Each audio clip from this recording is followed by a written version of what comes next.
Begin. Welcome back. Welcome. Another episode of Floor Time. We're a little bit late. And have we had an episode since renaming the podcast? yes. Okay. Yes. A couple. A couple? I think so. Sorry, there's a massive bag just like in my back. So I'm just going to... Okay. Well, we're here again for another episode. We're like a weekish. It's supposed to have come out yesterday.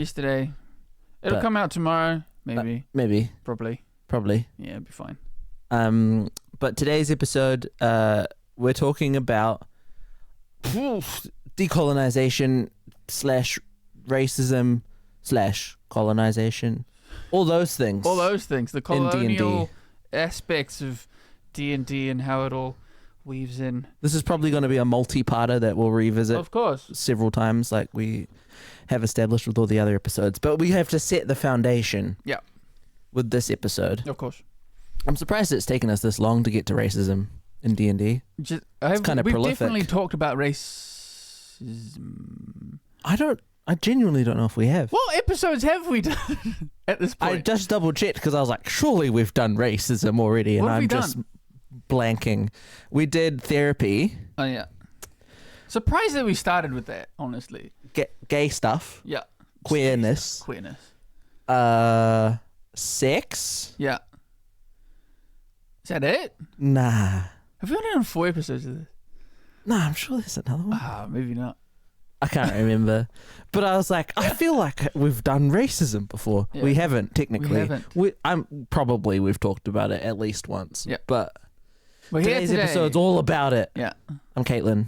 I'm Iwā. Welcome to the floor. Welcome. Here it is. It's comfy. It's a good floor. I'm probably going to get uncomfortable. It's been a bit since I've sat on the floor. Yeah. I'm currently doing a lot of racism, decolonial stuff with regard to D&D because I'm working on my research proposal. Wow. For my PhD. Hell yeah. So it's all like in the front of my mind at the moment, literally. Mm-hmm. But I would like to start with what you want to say. I don't know if I have a lot to say. No? Well, I obviously have a lot to say. But like, I don't know. How do we jump in straight into it? Well, I guess initially is D&D racist? Yes. Wait, are we talking about racism or decolonization? Both. All of it. Both? To talk about decolonization. That's so much. You have to talk about the fact that it needs to be decolonized. I absolutely agree, but do we surely narrow the focus? Pick one. Racism is huge. Decolonization, they're all huge. They're both huge. They're all huge. I think we talk about decolonization because if we talk, racism will inevitably be a part of decolonization. If we talk about just racism, or do you just want to talk about racism? No. We can do decolonization. Okay, because it's just otherwise we'll be here. Do you think? Okay, then I'm just going to jump in. Sure. This might be also like past the midpoint of the whole conversation. Okay. My question. Okay. But do you think it's worth decolonizing D&D, or should we just do other games? Oh, an excellent question. A perfect question. What do I genuinely think, though? Because that's, like, if we're talking about TTRPGs, D&D, obviously, is the big one. It's the big thing that everybody likes and everybody knows.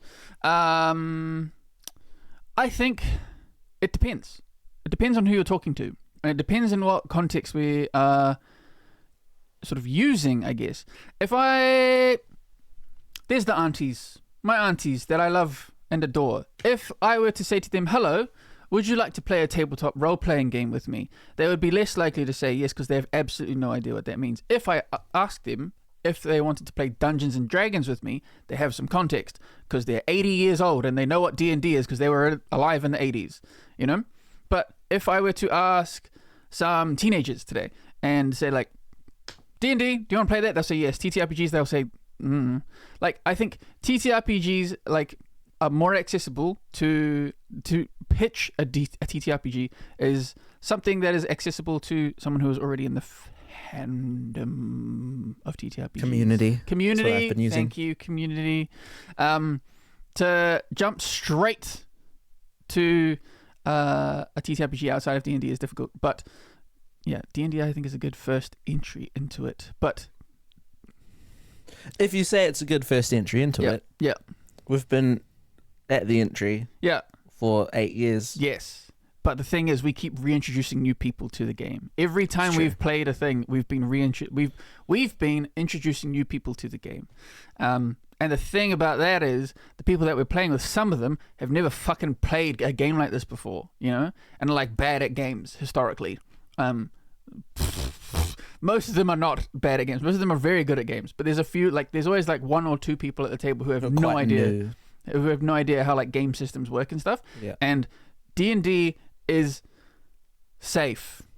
D&D is safe because in terms of system. We're well versed enough in it to introduce to someone as their first TTRPG. I think it would be different if we were as well versed in a different system as we are in D&D. The be all end all of like decolonized game is Coyote and Crow, right? Sure. Like that's. Do you want to introduce Coyote and Crow? Coyote and Crow, written by beautiful Kenna Alexander, beautiful Indigenous writer in the States. It is I believe they call it Digipunk world. Digipunk or Indigenous futurism. Indigenous futurism, in which the Americas were never colonized, and the Indigenous people were left to develop and do crazy, futuristic, amazing stuff. And the game is set in that world, and it is, the system is decolonial, the world is decolonial, the content and context completely devoid of all colonization stuff and colonization themes. However, that being said, there are some funny parts in that game that are like, if we talk about the writing of it all, you know, and this is to get really deep really quick, if we start talking about the writing of the game, to be decolonial, is what I'm about to say wrong? Probably. To be decolonial, right, is to have been colonized. Like, right. I do want to jump in. Sure. Coyote and Crow never describe themselves as a decolonized game. I forget what the word is but it's just never colonized. It is because it's like punk, right? Like, it is an answer to having been colonized. Like, the writing of it is like, it's written by someone who has been colonized. Like, yeah, I get what you mean. Yeah. It is born out of the necessity to, or the want to imagine a past, present, and future where colonization didn't happen. For that to take place, we have to have experienced colonization. Yeah. So, on the record, are you saying that you think it's a good thing that we experience colonization? Or No. Why would I? What? Oh, because this beautiful game came out of it? Yeah. No, not at all. It's just interesting. As a piece of, what is the word? Speculative design. As a piece of speculative design to say, like, you know, this is the world without colonization, without those horrible things happening to us. You know, to have those things not happen to you, you have to know what those things are, and you have to avoid those things. Funky stuff. It's just interesting. But it is a beautiful game, and I think, the thing about that game also is it's fucking huge. It's massive. And you know, not to say that like D&D isn't also huge, but like D&D, if you like, you really only need one book. You just need the player's handbook. That's it. Really, you can get away with not getting the DM guide and the monster manual. It's easier with the DM's guide and the monster manual, but you really only need the player's handbook. And then Coyote and Crow, it's like 700 pages. It's a big book. Huge. I think some of that is born out of the Kickstarter, right? Because it was kickstarted, and they kept putting like stretch goals in there, and obviously the stretch goals like got hit, so they made all their rather money. than having like follow up. Like books and things, they were like, you know, we're going to put it all in there so that you get your, you know, value for money and stuff. But it just ended up being a fucking massive book, and like it's quite intimidating. Like you know, you walk into a game shop and you're like, I want to try something new. You don't turn to the 800-page thing, the 700-page thing. You talk to the thing that has the biggest player base, where somebody else could probably just explain it to you a lot easier than if you spent hours reading through a book. Yeah. So as beautiful as Coyote and Crow is, it is much harder to get into. And I don't even think it's a thing that I would recommend first, truly. I don't think it is a game that I would recommend, like, if I was to like, again, we're talking about the context of colonization, like, you know, all that stuff, I would truly, this bloody light is bugging out. Stop. Oh, hello. The dark. We've started with D&D. Us, me, you, I would continue as like to introduce people through to D&D, teach them the ways in which it is colonial, and then show them Coyote and Crow and about how it can be not colonial. Yeah, I think it, like, I do want to say it's entirely our fault that we haven't played Coyote and Crow yet. Yeah, I think, like, it's also like $120, so like, yeah, it's true. But to have not gone out of our way yet to play meaningfully a TTRPG that is not Dungeons and Dragons is like on us. Is not like, I don't want it to sound like we're saying that Kaitlin and Crow is too hard, therefore we're not going to play it, or like no, yeah, not at all the point I'm trying to make. No. But again, it's like it's on us for not making that conscious effort to be like, hello, person that I want to play games with. Here's this thing that you have absolutely no idea how to play and have never heard of before. Please play it with me and invest so much time into it.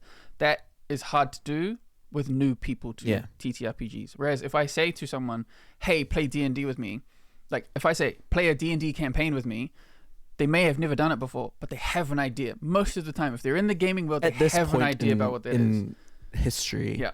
Whereas if I were to pitch to them, hey, play a campaign of Coyote and Crow with me, they'd be like, what is that? And then I'd have to refer to D&D. It's like, oh, you know, like a D&D campaign? It's like that. But they don't know what that is. It was like, yeah.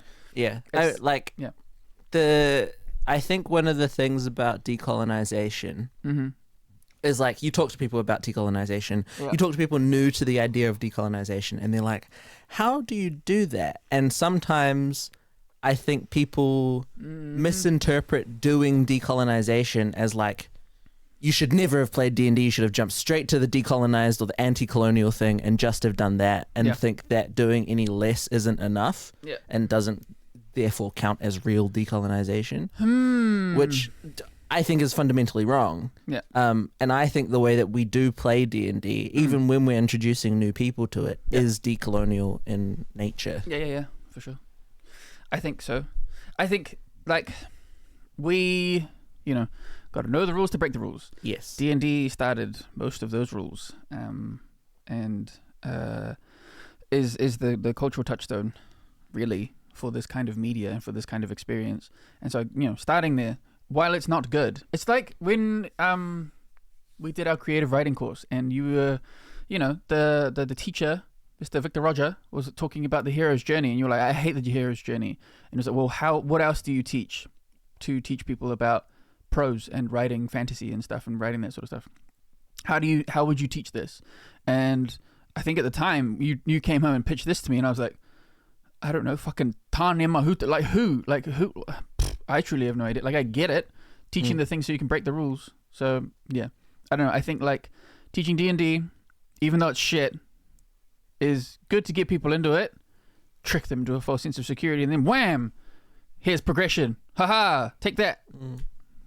But at the same time, we use the system of D&D, like, because a lot of the people that we play with are queer or Indigenous or people of color or whatever, and have suffered under the oppressive regime of colonialism. Absolutely. And settler colonialism.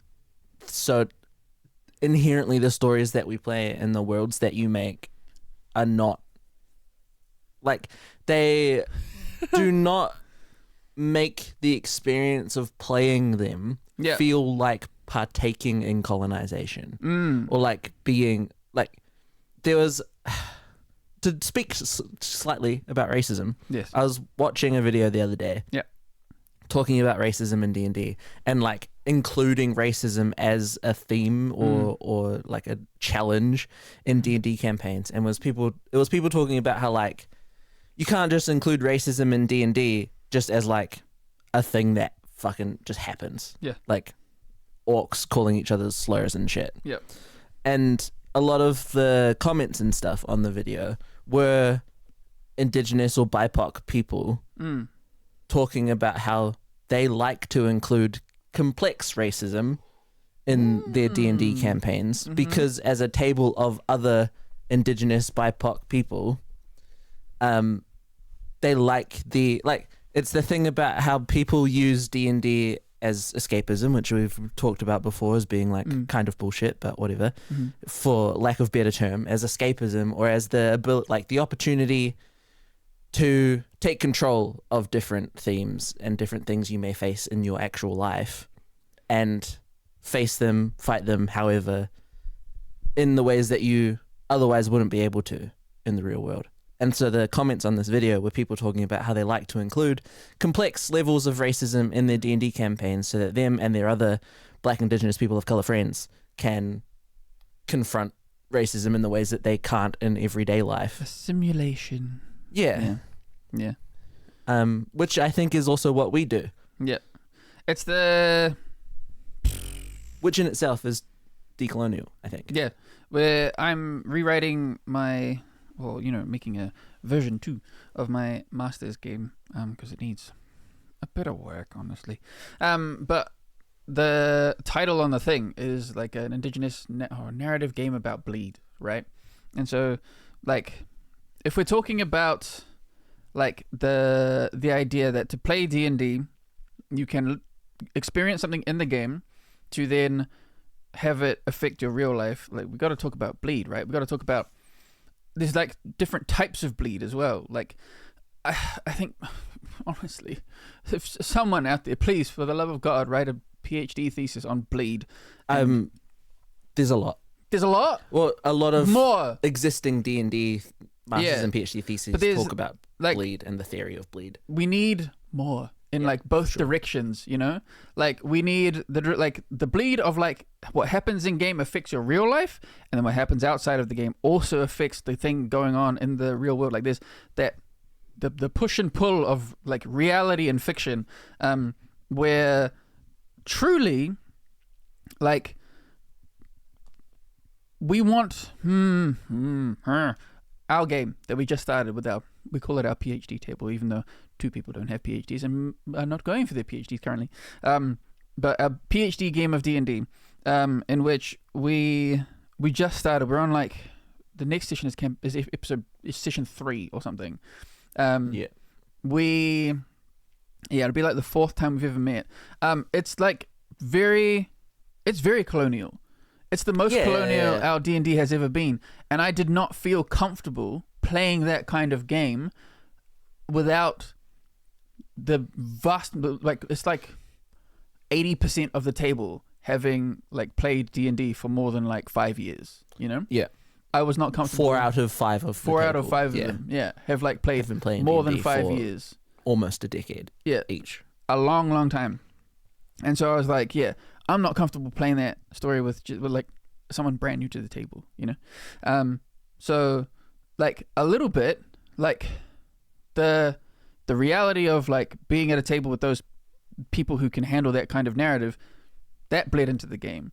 And then that, because like that, the possibility of me being able to confront may not be the right word, to analyze and reflect on colonization, and maybe confront is the actual word. The right word, because like, we are the heroes, or we see from the perspective of the heroes confronting these things, like physically within the fiction, like fighting colonization. And the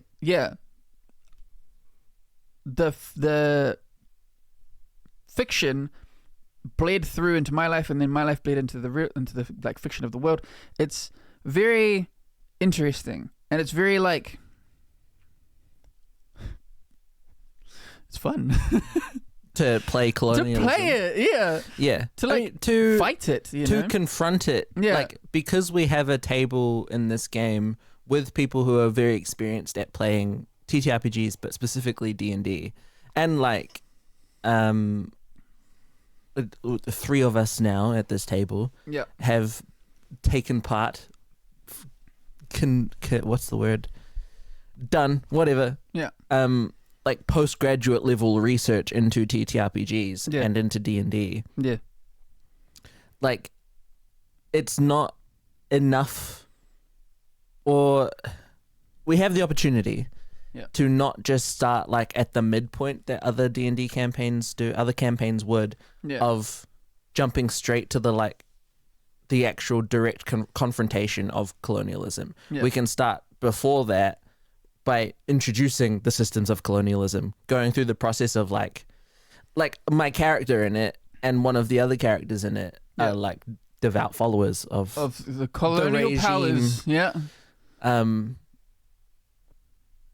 So because there's enough experience and like tact at the table, we can explore first the ramifications of the colonialism before jumping straight to the dealing with it and like confronting it, tearing it down, etc. That most campaign stories do. And I think or ours at least. We're in a very unique position in which we are in the land of Aotearoa, New Zealand, where everyone at the table is quite young, you know, and 4 out of 5 grew up here. We're quite lucky, our generation, to have been brought up in a time where the government and people were quite supportive, less so than they are now. We're quite supportive of integrating Te Reo Māori and Tikanga Māori into school systems, more than they are and like plan to be in the future. But the ways in which we as people have experienced Tikanga Māori, Mātauranga Māori in the schooling system has given us a unique perspective in which we can see like just little pieces of how like Indigenous knowledge can be used in a wider system. Like it's obviously, I think personally, like Mātauranga Māori, Tikanga Māori have been abused in the Western systems, and the way that they are used in schooling systems now, very, very like piss poor. Just sorry, what? Tokenistic, very tokenistic. And yet there is value in it.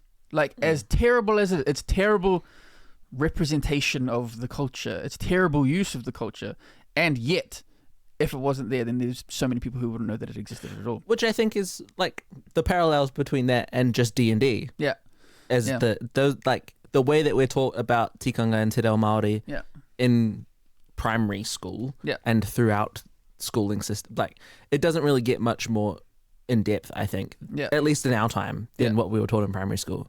Unless you commit to full immersion or go like take Māori classes in high school and stuff, or Māori performing arts or anything like that. It stays at that like base level entrance, like the same way that D&D is the base level entrance to TTRPGs. But I think I've lost it. The way that I think our table is like particularly equipped to deal with that kind of thing is because they've seen Māori in like a system before, but they also see like we know what colonization is. Like as a generation, most of us know colonization is that thing where white people came along and took all of our stuff. And like that is not a thing that like a lot of people know. Like especially if we were talking to like people in America, like they're catching up slowly. Some of them on the coasts, mostly in the middle. Who gives a fuck? Mostly, but like there's so many places in the world that don't have that knowledge, you know. But here it is like quite a big part of who we are, even though people are trying to disband that or whatever. And so, like our entire lives, at least our generation has been like, decolonization is as a word, as a concept, we are learning it. We may not be embodying it fully yet, but we have parts of it. And so that like narrative that has been like a through line through our lives, we're taking it and put it into our story. And now, you know, bleed reality into fiction. I'm like, okay, I can explore this now. I can figure out a way to tell some sort of like useful, meaningful narrative through this. But also, it's because of the table, it is a safer way to do that. I also feel, because I'm in my big research brain hat. I think it's important to also state that on top of us being quite privileged for being in Aotearoa and having this like foundation of Indigenous knowledge from the education system, just the public education system we went through, we also predominantly play with like university educated people who have the privilege of being university educated people. It's true. It's very true. And are able to take like that foundational knowledge of Te Ao Māori and combine it with the critical thinking skills that we were given in university prior to the AI introduction. It's true. It's very true. We are in like that kind of generational sweet spot. Yeah. That does make, I think, it easier to tell those stories. Yeah. Yeah. We're lucky. Yeah. It's good. It's hard. But I think I've been going through like I was thinking of making a bloody TikTok, as I do, about how I think it's important that people who have the capacity to make art fucking should, you know, and people who can't make art and hit artists up about that should shut the fuck up and let them do it. Is this about AI? No, stuff? This is about literally just like people being whakama and people funding the arts and people being like, you know. So I think whenever I upload a thing, like I have friends in my life who are like, haha, you make things, haha, you suck. Oh, the tall poppy syndrome. The tall poppy syndrome of Aotearoa. And it's like, hey, shut up. You could never do this shit. Yeah. You couldn't even dream of sitting and talking about these things in front of a camera and like bearing your soul to heaps of people. And then like, you know, they'll watch it, they'll be affected by it, and then give me shit for it. And it's like, girl, like, we got to talk about this shit. Like, as difficult as it is talking about colonization in D&D, I think because, you know, we are privileged, we have that capacity to think about colonization and all the things that we are affected by and how it affects us, and also take that and turn it into narrative, and then turn it into like a world in which that can be explored, and then simulate a way in which we can fucking disband it. I think, you know, Spider-Man, great power, great responsibility, all that shit. I think, like, as an artist, I think in this world, it is important to do that, to make the art, because it is an innately anti-colonial thing to make the art, to, like, show love for things, to, you know, call attention to it, even through narrative, even through, like, hour-long stories, through, like, for only, like, 4 people, you know? Like the PhD table, no one's ever going to see that except us. That's a story uniquely for us. But, you know, the hope is that we affect them enough to have an impact on their, like, real lives. Again, bleed. And, you know, I'm not saying that we're going to play this game. Everyone in our campaign, they're going to become the president. They're going to become changed. They're going to become the prime minister. No, that's not the hope. The hope is literally that they just, like, they are impacted by the story and go on to live better lives. That's it. That's ultimately like the whole story. That's the whole point of D&D, for me at least. Yeah. Yeah. Ultimately, I agree. Yeah. And I think, to like boil it down, condense it into one basic sentence, like all art is decolonial. Yep. Yeah. And the whole tall poppy syndrome thing and everything, which is like, you know, when the poppy, for the people that don't know, when the poppy gets too tall, you gotta cut it down. Cut it down. When you get too cool and famous in New Zealand, people give you shit for it. It's not even like cool and famous. It's literally just like, riches. If you're just slightly different. Yeah, I mean, if you're just not normal. It trickles down to not famous people, to just everyone just around you. Anyone. If you're trying to do if you're too that loud, doesn't fit the norm. Yep. If you're too like happy. Yep. If you're too sad. If like you're too much. If you're too much, it's just it's unbelievably toxic, and like nothing gets done. Nothing ever works. Nothing. A structure of colonization that I think has drastically ruined this country. Yeah. And the culture of our people. Yeah. To talk about individualism in colonization. Absolutely. Like, when you make videos where you're talking about things, bearing your soul, you are inherently trying to build community. Absolutely. And that is too much for a capitalist, colonialist world. Mm-hmm. You can't start to make change, affect others, affect yourself, find community in each other, because then you're harder to tear down by the system. It's true. And D&D, even though it is just 4 or 5, 6, maybe 7, if you're getting wild, If you're scary, yeah. people around a table, like that act of community building, sharing stories with each other, trying to affect people's feelings and bleed into or out of their lives, is decolonial in nature, because it is directly fighting against the individualistic system that wants you to just suffer alone and then die. Yeah, and like I think that's everything that we do is about community. You know, we've been so like detached for so long that like I think prior to us playing D&D, we were like, you know, I think it was like we were like the year before we played D&D, we were like peak like detached from everything and everyone. We didn't have our like our whānau, we didn't have like, you know, Ty wasn't here, you know.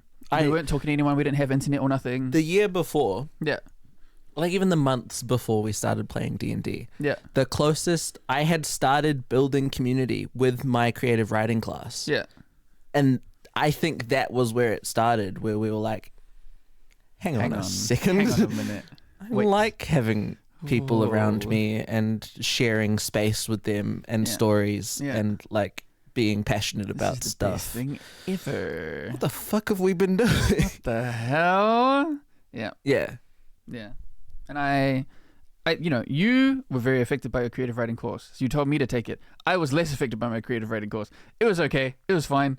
But it, you know, still gave me tools to do things. But I still think, gave me, like, even taking that course gave me the agency, the sort of validity to say that like I had gone out of my way to do something creative with a bunch of other brown people, and that is okay. It was like that need to be, you know, accepted by brown people in a creative way was validated by a university, a Western system of schooling and academia, and they were like, hey, you can pay to do this thing and with very cool people and do this and, you know, write just to write, and you can get some academic stuff out of it. I'm like, fuck yeah, let me at it. Did it. It was cool. It was fine. I am definitely a better writer for having done it. I don't talk to anybody in my crew, but I think my class was particularly like special in that regard. I agree. I don't think anyone else is like particularly bonded, but it was really good. It was really, really good. And I like, after that, I truly did not stop writing. It was like the one thing when Victor Roger gave me back my feedback, he was like, he said, the first line was, I think I said this in your like feedback session, but motherfucker, you can write. For the love of God, do not stop writing. And I was like, okay, I'll take that on board. Thank you. And I have not stopped writing. Yeah. I adore it. And like everything that I have done, everything that I go through, I put in my stories, and D&D is like the place. Like I talk about it a lot, about how like transness and testing out physically who I am, that happens mostly on stream, on like Twitch and stuff, but like trying on new clothes and stuff, trying on new like Iwā stuff, mostly it's solidified in stream, but it mostly started in D&D, and it mostly starts through me playing an NPC. It's not me, again, there's that safety, that barrier between me and the character, so I don't have to, you're not as vulnerable. I'm not as vulnerable, but I still get to like test it out, and I still get to try it. I take all my stories, all the things that happen to me, I test them out in D&D first, see how I feel about them, and sometimes the players are all like, meh, and I'm like, yeah, okay, and we move on, and it's fine. It's okay, and we just blitz through that part, or we just kind of. It's happened a couple times where I just sort of like don't talk about it. Just phase it out. And everyone forgets about it and we move on. Thank God it happens like once a week or whatever, max once a week. So, there's that like weekly like mind fog, and I'm like, great, I'm gonna capitalize on that bullshit. Hell yeah, you forget. Great, moving on. But most of the time, it works out all right. It's a good place to simulate stuff. Test stories. Art and storytelling as I'm going to talk about the creative writing course again because I think for both of us, and maybe I'm wrong, maybe this is just for me, but before taking that creative writing course, it was the Māori and Pacifica creative writing course at the International Institute of Modern Letters, led for both of our years by Victor Roger, a award-winning screenwriter, playwright, poet, wonderful man. Yeah, he's great. Who is Afakasi gay Samoan, raised by a single mother. And I think we identified a lot with him in different ways. And so did a lot of my class. I don't know about the rest of yours, but like we bonded with him quite well, and to have someone lead us through that was really wonderful. But anyway, before that, my experience up until that point, like being a Pacific Island person who was interested in writing, in creative writing and creative nonfiction writing, was weird. Okay. And I felt isolated in that interest. And even though I had been taking Pacific Studies, I think only for like a year at that point, maybe 2, and had like in theory learned that, storytelling, oral history, like creative work and creative everything, creative interests was like something that we used to have and that was taken from us by colonization.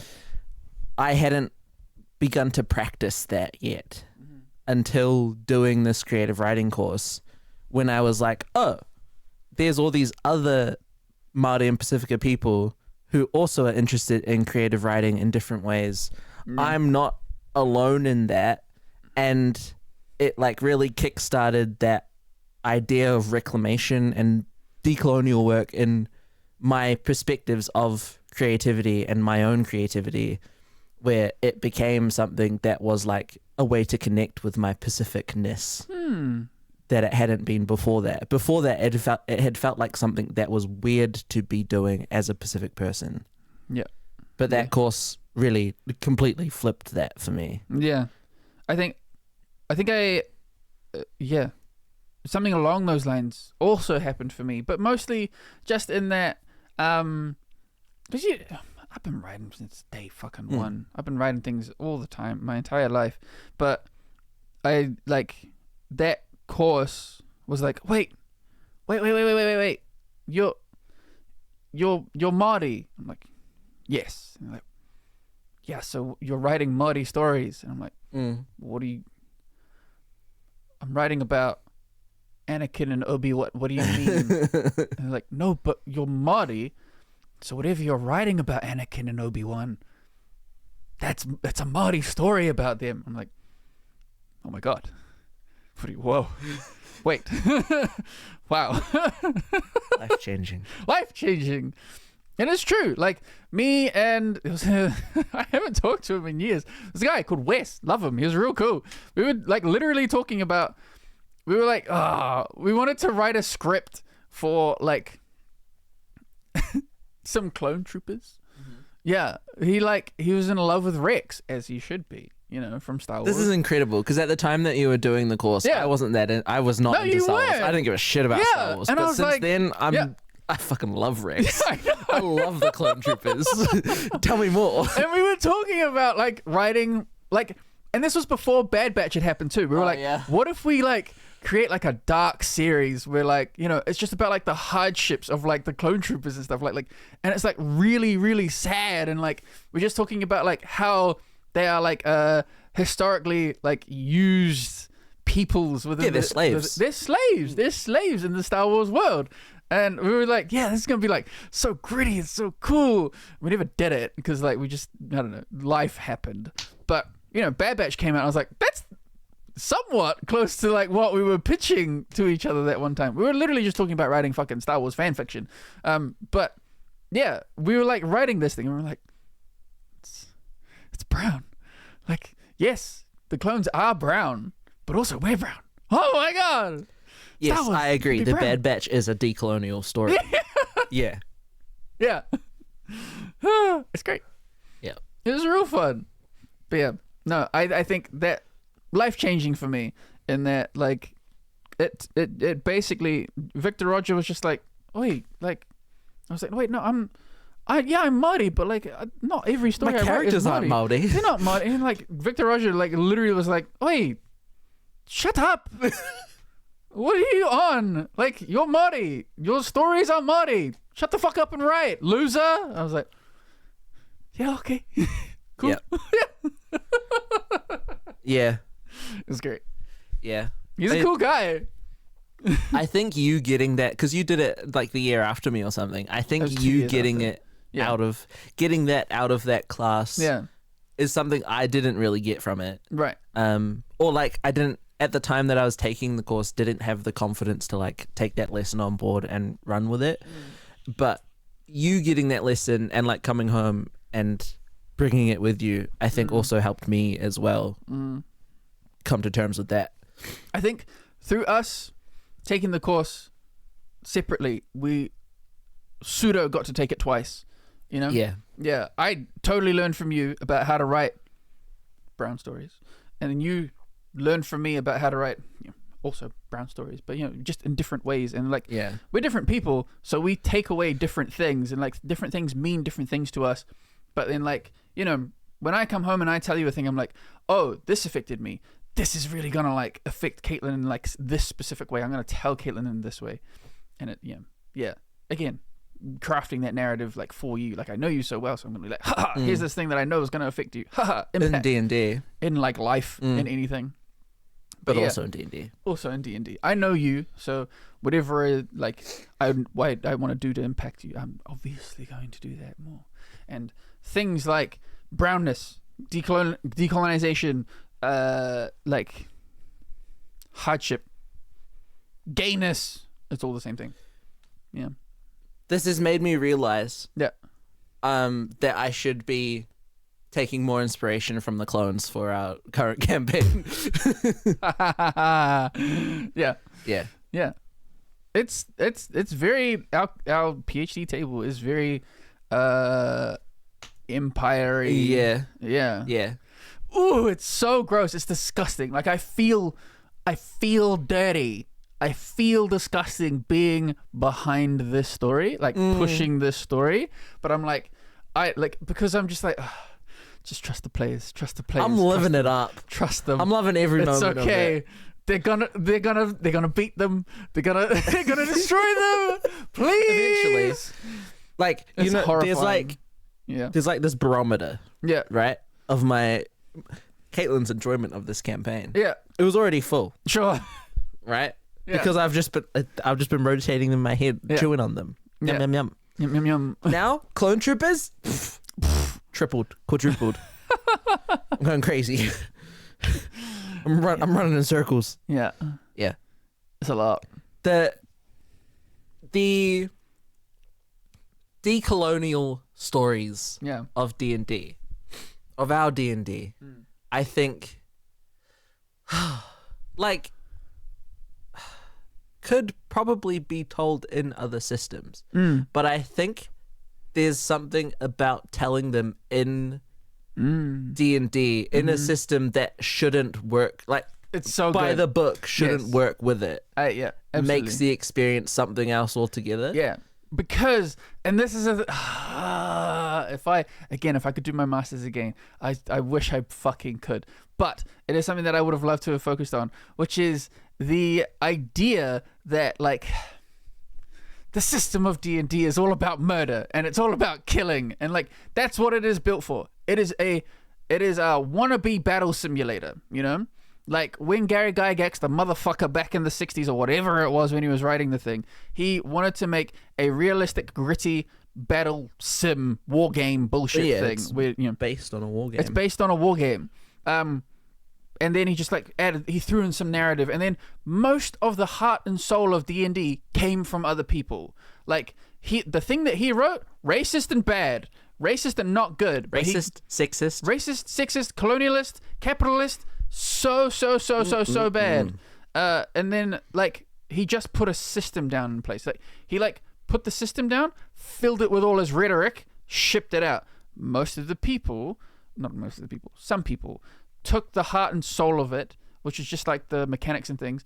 Sort of, a lot of people did adopt the rhetoric, but now as it sort of evolved, as culture and society has evolved, most of that rhetoric is like, be gone, fuck especially off. in 2024. In 2024 rules, most of that rhetoric, fuck off. But I do think there is something absolutely fucking amazing about 2024 rules. It's still designed to be a fucking battle simulator. Yeah. It's still designed to kill shit. I think there's something beautiful about the fact that like we're using this system and we're playing it in an Indigenous way.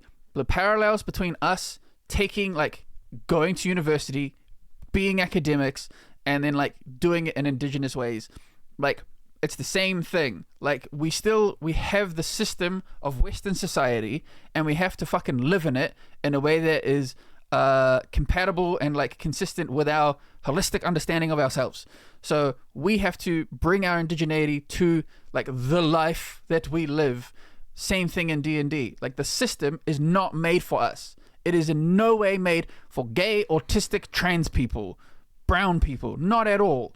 And so we have to, within that system, find our way and our niche about like changing it and tweaking it into a way that we can use and abuse the system to tell our own stories. Fucking brilliant. Well, yeah, it's like a lot of the research about queer people playing D&D, like queer theory. Yeah. As far as I understand, based on the last 5 days of me ramming queer theory into my head, is about like doing things in opposition to the heteronormative patriarchy and just deviating from the norm and from hegemonic normative behavior. Hell yeah. Is what makes a thing queer. Okay. Right? So like within gayness, to be queer is to be non-heteronormative. Got it. And then applying queer theory to other things, like to D&D, is to play it in a way that the game doesn't expect you to or doesn't want you to. Got it. Yeah. Which is what we're doing. And at the same time is also, like the decolonial way of playing. Because the game is colonialist, we are playing it not in that way. Yeah. Therefore, we are playing decolonized D&D. Hell yeah. And non-heteronormative. And also queer. And also queer. There's this chapter I'm reading at the moment. Yeah. It's I can't remember the author's name. Their last name is Justice. That's all I remember because I just did a citation. They wrote a chapter. It's in a book called 50 Years of Dungeons and Dragons. Came out for the 50th anniversary. Sure. About their experience as Indigenous Cherokee playing D&D, and I'm only like a few pages into the chapter. Yeah. But they talk about their like early introduction to the game when they got like is it the advanced D&D books, the red ones? D&D, yeah. Is it the red ones? The red box? The red box. Red box is OG, I think. Okay. Yeah. They got the red box at like a flea market or whatever. Yeah.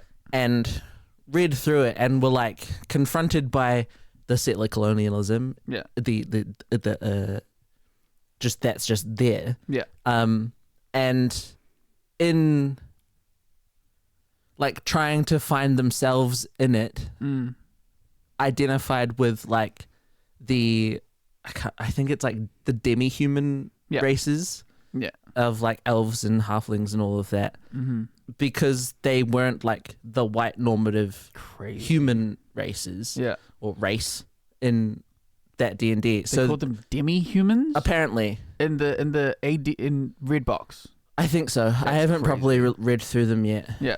I've only looked at the OG 1974 books, which is fucking insane. Yeah. Yeah, and like their own exploration of D&D as a kid was to identify with these like subhuman races and tell less than perfect stories about these less than perfect people, because the white paladin and the white cleric and all of that didn't represent them, which is like completely in opposition to how the game really wants you to play the game. Like they want you to be colonial and they want you to run in and save the damsel in distress and all of that. Yeah. But if you tell and play stories about flawed humans, then you're not buying into that colonial idea that like the white man is perfect and can't be flawed. Yeah. There's so many things about like the way that we play D&D, which is like, again, like our PhD table. I find that like every time we start a new thing, I think about it. It's on my head. It weighs on my head for a very long time until I fully understand it, and then I sort of move on to the next sort of crazy thing. Like I think like turn the lights off. I understand it. I get what is going on now. I'm good. I get the like full extent of like what I'm trying to do with that. Great. PhD table. I'm still trying to figure it out. However, that being said, the way that we have historically played D&D, like we've had. Yeah, and our first campaign, money was a big deal, you know? To have money to buy magical items, to pay for someone's services to teleport you to a place, that was a pretty big deal. Second campaign comes along, and I started subtly trying to get rid of money. I was like, this sucks. Like, no one, like... Yeah, especially the way, again, we talk about, like... We've talked about resurrection rules in an earlier episode where we talked about how, like, you know, if we look at the rules as written, then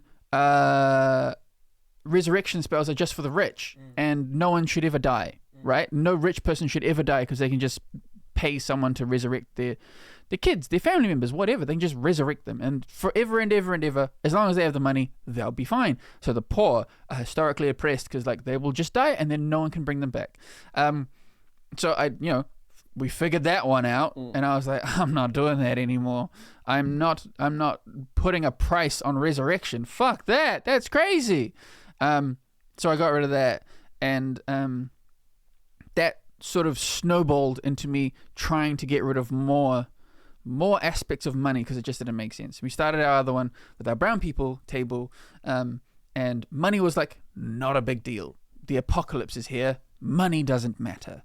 So it truly doesn't matter in that setting. But I think even in that setting, because the world is falling apart, like I felt like it gave me the ability to say like money is irrelevant now. You no longer have to deal with it.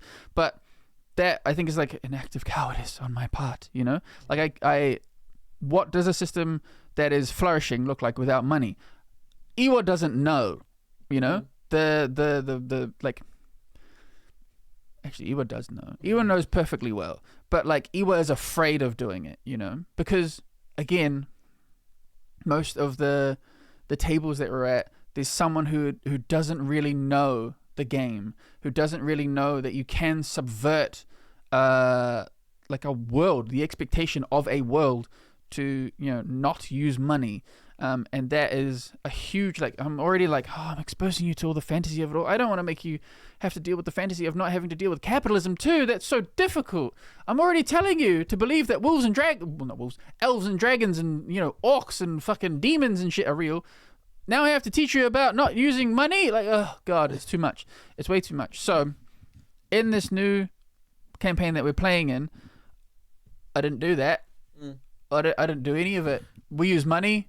And I'm like, fucking deal with it. Because I'm throwing all of you to the wolves. And I'm like, go, be free, my dear children, and flourish under all of this oppression. And I'm just kind of seeing how you go. Because of the game that we're playing right now at this table, capitalism is inherently going to be a part of it because it's a colonial, oppressive, religious doctrine. So, of course, they're using capitalism because that's the other way that you control people. So I wasn't surprised that there was a money system in place. Yeah. Feels bad. It does feel bad. Yeah. Especially after the other campaign that we're playing, not having any money system, because why would you when it's the post-apocalypse? Who needs it? We're all money? Working in community right now. Yep.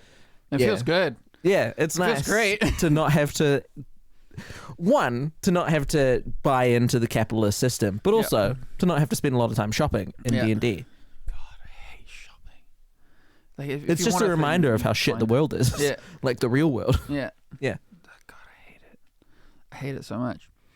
So a player tried to shop in our last session with our PhD table, and I was like, oh my God, the war flashbacks. Yeah, it's been so long since we shopped. Shopping? Oh my God. I'd totally forgotten that was a thing. It's literally been years since someone went shopping in D&D in our game. I was like, fuck. Whoa, the whiplash. Yeah. Ah. It also kind of got me too, but I didn't know why in the moment. Yeah. This makes sense now that I'm thinking about it. Because then we did have to shop. Like, we did shop after that, briefly. And you asked me, do I have money? I was like, I don't want you to have money, but I think you do. Yeah, I think I have to, right? Because you're a zealot and you're like I work for the doctrine. Surely they pay me. It. Crap. Surely they pay me more than I'm worth. Not only have you like bought into it, like you perpetuate that narrative. Yeah. You're like a part of it. I believe in the capitalism of this society. It kills me. It's what keeps me on top and everyone else below me. You're a villain. You are the villain. Yeah. You're a villain, but you're part of it. But then, I don't know what's going to happen. But Order 66 just happened and I ignored it and ran away. So... Does that make you a Jedi? Just call me Hunter. No, it makes me one of the Bad Batch. Oh, you are the Bad Batch. Yeah. But you're very cool. You're way cooler. The Bad Batch are so cool. Oh, not as That's cool. why they're the Bad Batch. Not as cool as you. You're one of like 7 people. What do you think the Bad Batch is? They're not that cool. They're not Jedi cool, but they're cooler than the other clones. You're definitely Jedi level of cool. Come on. They're like level 3 cool. You're like level 12 I'm a Jedi cool. Knight. Yeah. Like you're great. Yeah. No. It's fun. Yeah. Yeah. Oppression. It's everywhere. I really have to pee. Go pee. And leave me here on my own. With Ghetto and Gojo. I forgot the other one's name. Gojo. Well, I don't know. I for a second I thought that Gojo's name was Ghetto. But I think he's the cooler one of the two. Yeah. Ghetto. Don't remember. Sugawara? Yeah, never. Well, that's not true. I have watched it. Yeah. I think he's the cooler of the two. Anyway, we're just vamping now. I think that the ways in which we talk about these things are crazy, and the way that we sit on this floor for an hour and a half absolutely kills my back. And I pretty much I talk so much more than I talk any other time. That's not even true. Whenever I was teaching, and I was teaching like big crazy stuff, I would talk for like 40 minutes. But an hour and a half, that's a lot of talking the whole fucking time. Ugh, it's too much. It's too much. And I drink so much fucking fluids. It makes sense that Kaitlin needs to pee.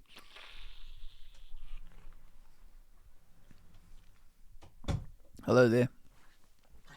Welcome. Did you have another question? I don't think so. Oh, okay. Colonialism.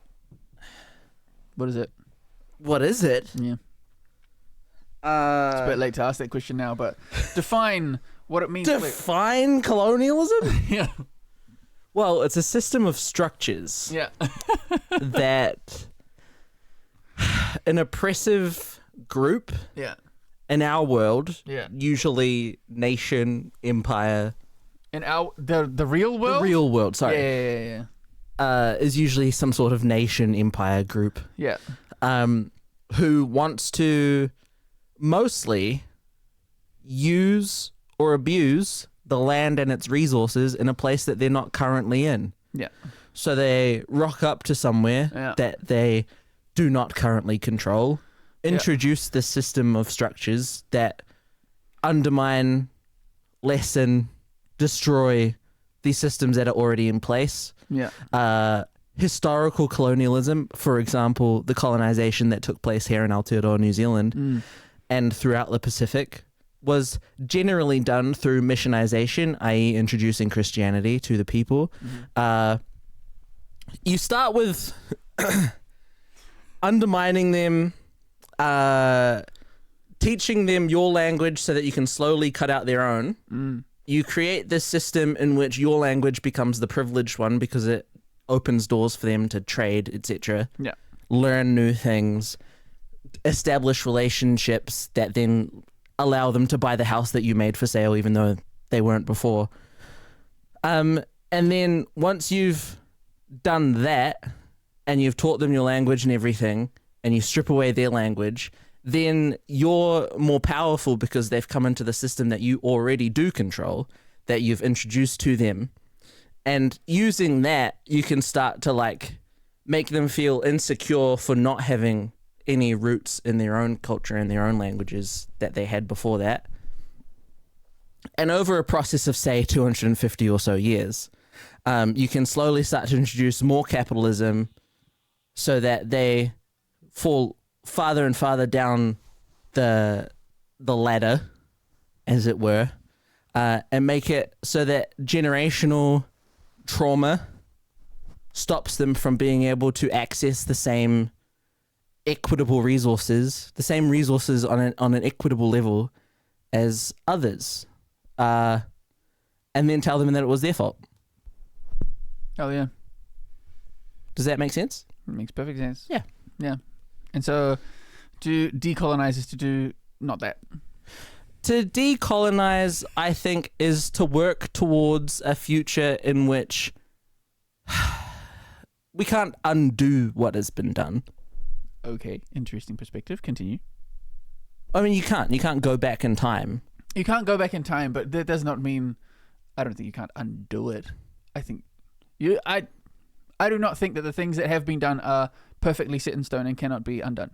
I think we can return. There's parts of it that can definitely be undone. Yeah. Or that we can move forward, change, like we can, what's the word, like rectify the things that have been done. We can repair them in different ways, reparations, etc. Of course. But you can never undo, I think, the impact of colonization. Like you said, to have decolonization, colonization needs to have happened. We will eventually get to a point where we feel that we're living in a decolonized society, but we'll always, and we need to be able to look back at what happened so that we don't do that again. Yeah. That's what I essentially mean by, like, you can't undo colonization. The trauma of colonization, like, will forever be felt by history. Like, we will, like, in the same way that, like, you know, we have in Western society, we have like Caesar and Alexander the Great or whatever, who cares? Don't hang out with all your friends with knives. They'll stab you in the back. Yeah. They'll stab you like 72 times or whatever the frick it was. But like, you know, the historical ways in which we like know about how they controlled their peoples, we remember those times. We know those times. We have record of that. The trauma of colonialism, it will be remembered in society and in history for the future. Will the future exist? I believe so. I think so. I think we have to believe so. We have to, I think also, like, sure, we can look back at Caesar and Alexander the Great and everything and learn from past mistakes of human civilization. Yeah. Importantly, we have to keep making that kind of knowledge accessible for people, because otherwise, again, one of the system structures of colonialism is to deny people education so that they're easier to control. Yeah. Because if they don't know about the things that have happened before, then they won't see it coming when it happens to them now, currently, in many countries in this world. You know? You know? Yeah. And I think we do that through our games of D&D in this podcast. Great. Truly. I agree. Sure, like the one-to-one relationships that we have with the people outside of this podcast and outside of these videos and outside of our D&D campaigns through the conversations that we have with our friends and extended families. Yeah. But I also think we do it in this. Mm. Yeah. Having our knowledge be accessible Right. to the people that stumble across this video and bother to hang out. It's true. Yeah. I think one of the... Again, it's that thing of like...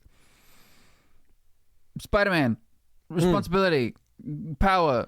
Great power, great responsibility. Like, you gotta do it. If you can do the thing, if you know the thing, you gotta do the thing. Especially if it's gonna make the world a better place. And I think us sitting and talking about colonialism and D&D and our stories and our art is very important, and I think we should be talking about it. And anyone who tells us to shut the fuck up can also go shut the fuck up, or like can just go watch something else. Like, truly, like, we're here.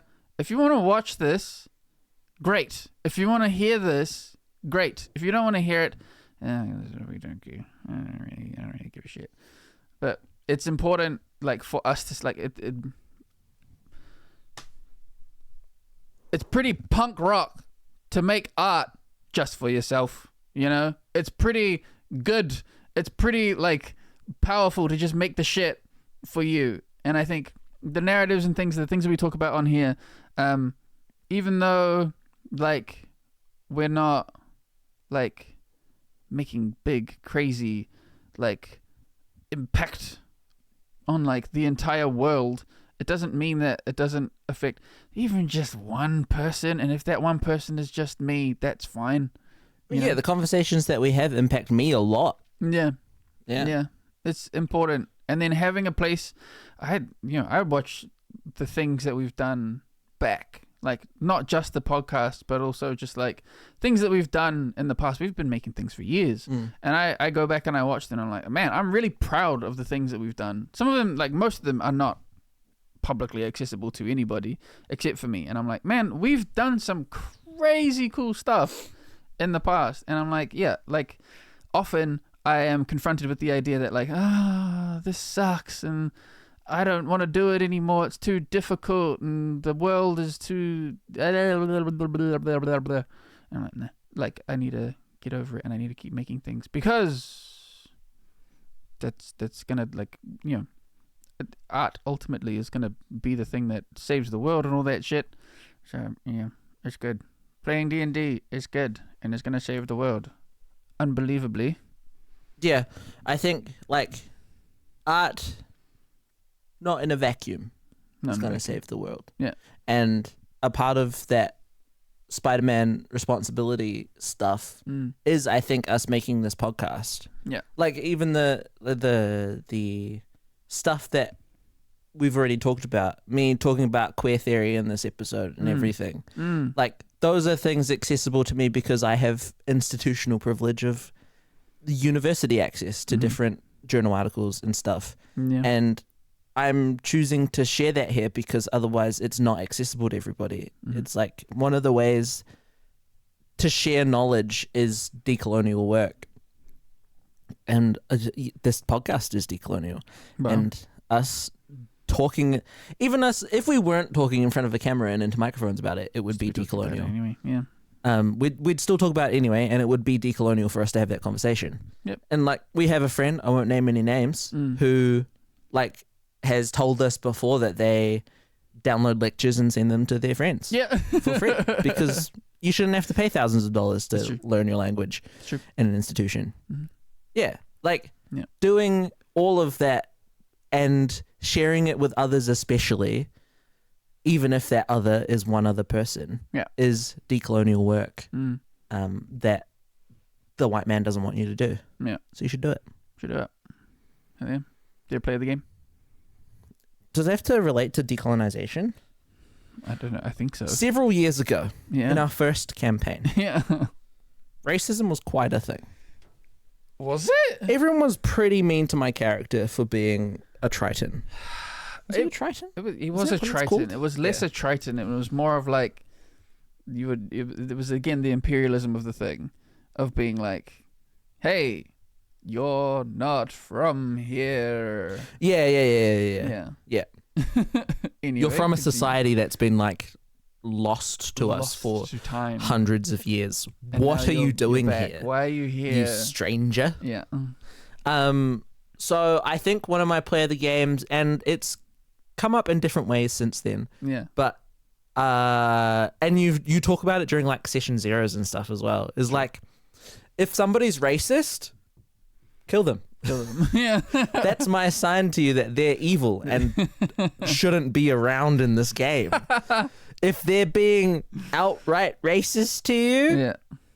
Murder them. yeah. It's okay. That's the one time when D&D as a murder mechanic machine is like, that's kind of the thing you're supposed to be doing. Yeah. Have you... I don't even know if it's like offensive. Maybe it is. I'm going to say if it is offensive... Should I tell you? What? If it is offensive? If Yeah, you say yeah. it- Tell me if it's offensive. Like, kids at school were saying it today, and they're like, I don't know if you find this offensive, Kayako, but that kid's being a clanker. And I was like, Oh, yeah. is it? What the heck? It's like... it is a... Yes. Okay, yeah, because It's just a slur that they're applying, like they're using to a fictional thing. it to a fictional thing. Yeah, but it's just real, like... But the emulation of allegory slurs, of it is real. Yeah. Yeah. Yeah. So yes, it reinforces harmful Yes. structures that do exist in the real world, Absolutely. and gives a lot of people that shouldn't have the card to say it. Yeah. Yeah. Yeah. Shouldn't have the card to say it. Yeah. I had it. Yeah. I'd heard it before, and I was like, "This feels wrong." It very especially- quickly became wrong. Yeah. It started as a semi-harmful, like harmless joke. Yeah. And then very quickly got picked up by the wrong crowd. Damn. Yeah. Wild. Because they want any excuse to have the card. Yeah, of course. Yeah. God. It's embarrassing. Like, oh God. Dude, like, yeah. It's like embarrassing being around people who like so desperately like want to like say the bad thing, you know? Teenagers obviously want to say like bad they say bad things all the time. Oh my God, it's so horrific. Yeah, no. But yes, you were hanging. Yeah, like I don't think anyone was saying any slurs to your character back then in the thing. Yeah. But they were just I completely forgot what we're talking about. Yeah. Yeah, Manoa. Yeah, no, yeah. He definitely was just it was a lot of imperialism. And just like nationalism. Yeah. What? Yeah. Which wasn't really it wasn't a massive theme of that campaign, so it only came up in like a couple of moments. Just again for you. If I'd done it with anyone else, no one would have given a shit. They would have been like, huh. I think if you'd Strange. done it, like maybe if you'd done it with anyone else, Yeah. they might have been uncomfortable with it, Yeah. but not known why. They wouldn't have the why language. or how to confront it. Yeah. And it could have become something that was just like a part of the world. But Yeah. because you did it to me, it became something that was a hated part of the world immediately. And which you taught really set up the world you for taught- future campaigns. you taught your like hatred of that behavior to everyone else in the party, and then as soon as someone said something like wrong to you, everyone was like, "Whoa, hold the phone!" It was also like as soon as someone said something wrong to me, to my character, Yeah. it was like, you can picture it in your head. Yeah. If you were to, I don't know, animate it, or if it was a real world, everyone just immediately looks at Manoa. And like, yeah. this isn't gonna go well for you, buddy. And then like as it developed, as we got like quite deep into the game, someone would say something untoward to you, and no one would even look at it. They're just like, oh, God. Yeah. All right, grab the sword. All right. Yeah. I think as we progressed as players of D&D, and we got more complex in the ways that we dealt with those situations. But sometimes, truly, in the nature of D&D as it was intended, Yeah. it's just easier to pull out your sword. Yeah. Yeah. There was that guy that you unfroze in time a couple weeks ago. He was like, he'd been frozen in time for like 3,000 years or something. Yeah. And he was like, hey, you know what? Like, you don't have to kill me. Just take me captive and sell me to some slavers. And everyone in the party died of laughter. They're like, my guy, that's not how the world works anymore. That might also be a play of the game. Was because thinking about it now as well, in like hindsight, thinking about you, either in the moment deciding that character was going to be a slaver from several thousand years ago, or if you'd done it beforehand, if you'd been like sitting at your desk, like conniving and plotting about putting in this slaver and being like, joke.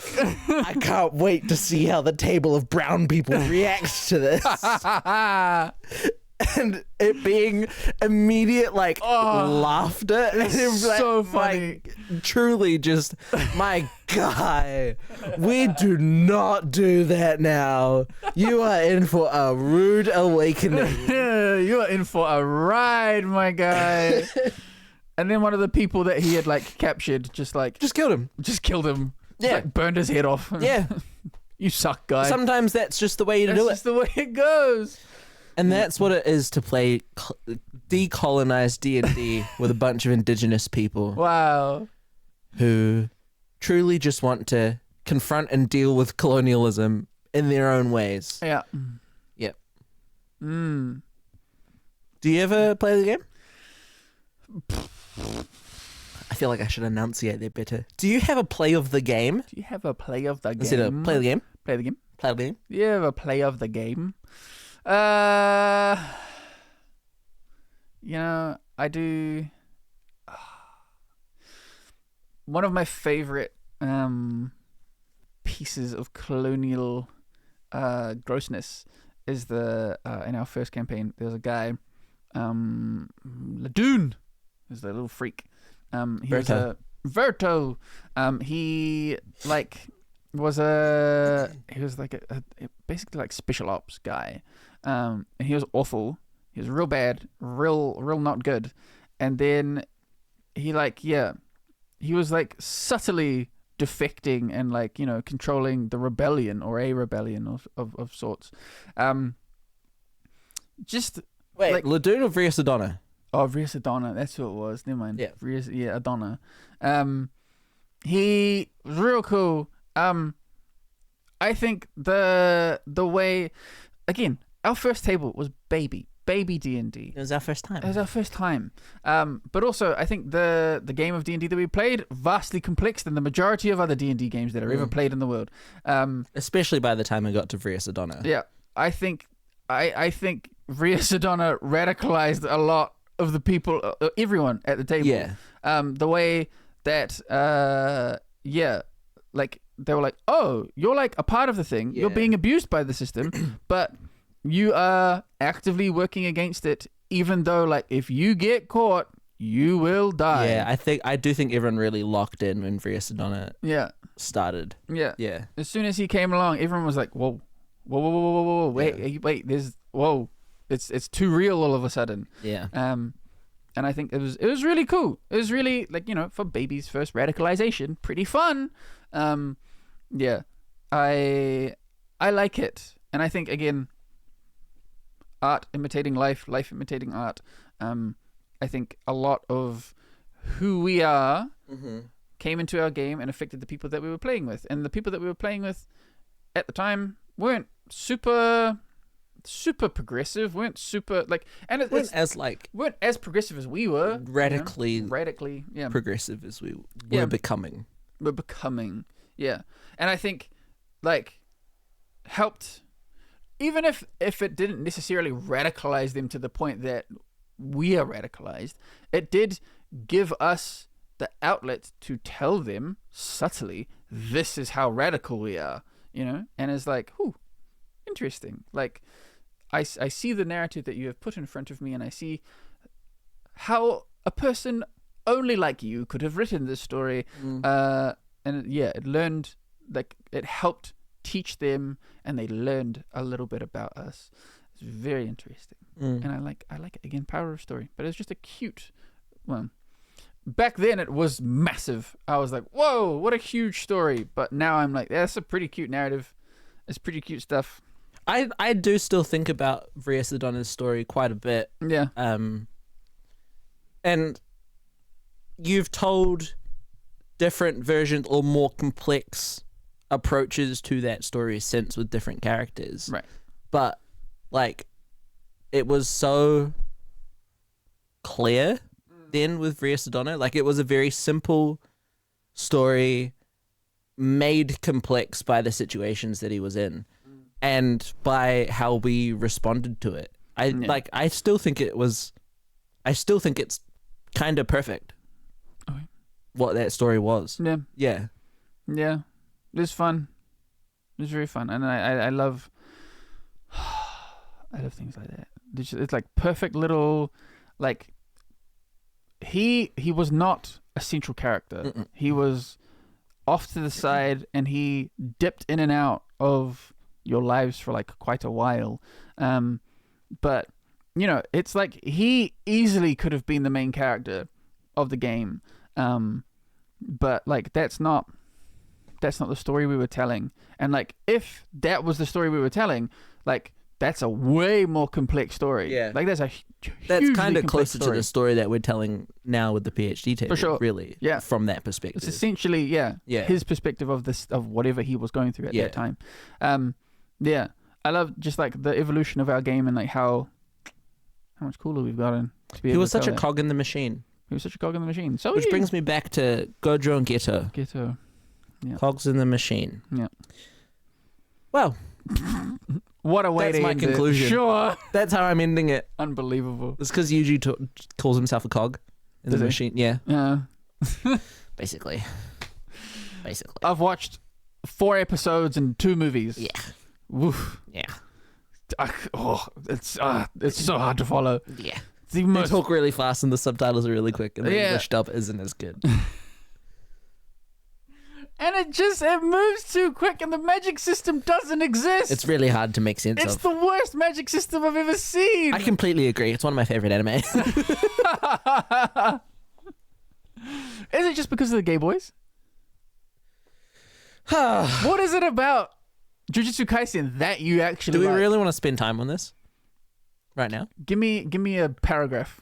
I think a large part of it is because of Geto and Gojo. I think they're the most interesting part of the anime. Because they're gay? Not just because they're gay, because of their relationship and like the complexities of it. Yeah. It's definitely a cool relationship. Yeah. It's definitely really cool. I really like the movie. You love Geto. I love Geto. Yeah. He's But cool as fuck. he's a very interesting character. Yeah.